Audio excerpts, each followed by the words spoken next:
আসসালামু আলাইকুম। সকলকে স্বাগত আজকের ভিডিওতে। আজকে আমরা আলোচনা করব ঢাকা বিশ্ববিদ্যালয় কেন্দ্রীয় ছাত্র সংসদ তথা ডাকসু সম্পর্কে। 1923-24 শিক্ষাবর্ষে ঢাকা বিশ্ববিদ্যালয়ে ছাত্র সংসদ প্রতিষ্ঠিত হয়। পরবর্তীতে ডাকসুর গঠনতন্ত্র পরিবর্তনের মাধ্যমে এর নামকরণ করা হয় ঢাকা বিশ্ববিদ্যালয় কেন্দ্রীয় ছাত্র সংসদ। ডাকসু তথা ঢাকা বিশ্ববিদ্যালয় কেন্দ্রীয় ছাত্র সংসদ বাংলাদেশের সেকেন্ড পার্লামেন্ট হিসেবে পরিচিত। দেশের প্রত্যেকটি ঐতিহাসিক ঘটনার প্রেক্ষাপটে রয়েছে ডাকসুর এক গৌরবোজ্জ্বল ইতিহাস। 1952 ভাষা আন্দোলন, 69-এর গণঅভ্যুত্থান, 71-এর মহান মুক্তিযুদ্ধ, এমনকি স্বাধীনতা পরবর্তী সময়ে 1990-এর স্বৈরাচার পতনের আন্দোলন, এমনকি 24 সালের কোটা সংস্কার আন্দোলনেরও সূচনা করে ডাকসু নেতৃবৃন্দ।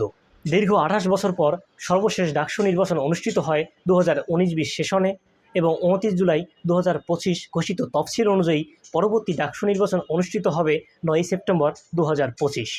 ইতিহাস এটাই বলে যে ডাকসুর ভিপি হতে পেরেছে, পরবর্তীতে জাতীয় রাজনীতিতে সে ব্যাপক প্রভাব রাখতে সক্ষম হয়েছে।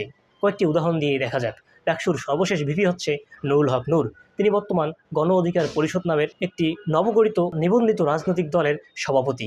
এছাড়াও আছেন আমানুল্লাহ আমান, তিনি বর্তমান বিএনপির চেয়ারপারসনের উপদেষ্টা। আছেন মাহমুদুর রহমান মান্না, তিনি নাগরিক ঐক্যের সভাপতি। এছাড়া মোহাম্মদ আখতারুজ্জামান, তিনি ঢাবির 28তম উপাচার্য ছিলেন। ঢাকা বিশ্ববিদ্যালয় এবং বাংলাদেশের আরও যারা আগ্রহী তাদের অনেকের কাছেই ডাকসুর গঠনতন্ত্র সম্পর্কে সঠিক ধারণা নেই। প্রথমে আমরা দেখব ডাকসুতে কারা ভোটার হতে পারবে। ঢাকা বিশ্ববিদ্যালয়ের অনার্স প্রথম বর্ষে ভর্তি পরীক্ষার মাধ্যমে যারা ভর্তি হয় এবং পরবর্তীতে যারা বিভিন্ন প্রোগ্রামে অধ্যয়নরত থাকে এবং তাদেরকে অবশ্যই ঢাকা বিশ্ববিদ্যালয়ের কোনো না কোনো হলে সংযুক্ত হতে হবে। ঢাকা বিশ্ববিদ্যালয়ের সান্ধ্যকালীন বিভিন্ন কোর্সে যুক্ত থাকলে কিংবা ঢাবির অধিভুক্ত কোনো কলেজ বা ইনস্টিটিউটের সঙ্গে যুক্ত থাকলে তারা ডাকসুর ভোটার হতে পারবে না। ঢাকা বিশ্ববিদ্যালয় কেন্দ্রীয় ছাত্র সংসদে মোট 30টি পদ রয়েছে। এই 30টি পদের মধ্যে 28টি পদে ভোট হবে, 2টি পদে ভোট হবে না।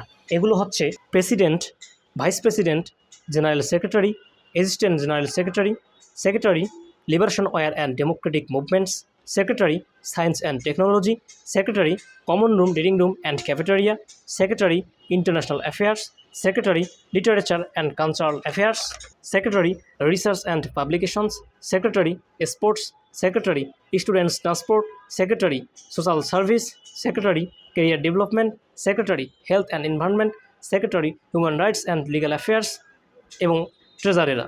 এছাড়াও রয়েছে নির্বাহী কমিটির 13 জন সদস্য।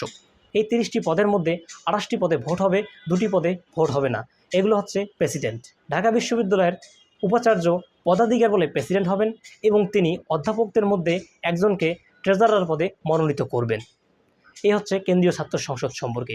এবার আমরা জানব হল সংসদ সম্পর্কে। হল সংসদে মোট 15টি পদ রয়েছে।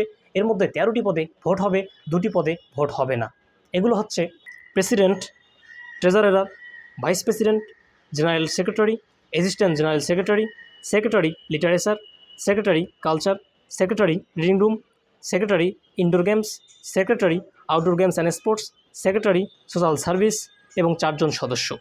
এই 15টি পদের মধ্যে সভাপতি হবেন একটি হলের যিনি প্রভোস্ট তিনি, এবং তিনি ট্রেজারার পদে হাউস টিউটরসদের মধ্যে একজনকে মনোনীত করবেন। ফলে কেন্দ্রীয় ছাত্র সংসদে মোট 28টি এবং হল সংসদে 13টি, এ মোট 41টি ভোট একজন ভোটার দিতে পারবেন। আর যিনি ডাকসুতে ভোটার হতে পারবেন তিনি প্রার্থী হতে পারবেন। ঢাকা ইউনিভার্সিটি কেন্দ্রীয় ছাত্র সংসদের মেয়াদ 365 দিন, অর্থাৎ 1 বছর। তবে কোনো কারণে যদি নির্বাচন না হয় তাহলে এই কমিটি সর্বোচ্চ 90 দিন থাকতে পারবেন। এরপর স্বয়ংক্রিয়ভাবে এই কমিটি বিলুপ্ত হবে। আজকে এ পর্যন্তই। আমাদের সঙ্গে যুক্ত থাকুন। পরবর্তীতে নতুন কোনো আপডেট আসলে আপনাদের জানিয়ে দেওয়া হবে। ধন্যবাদ সকলকে। আসসালামু আলাইকুম।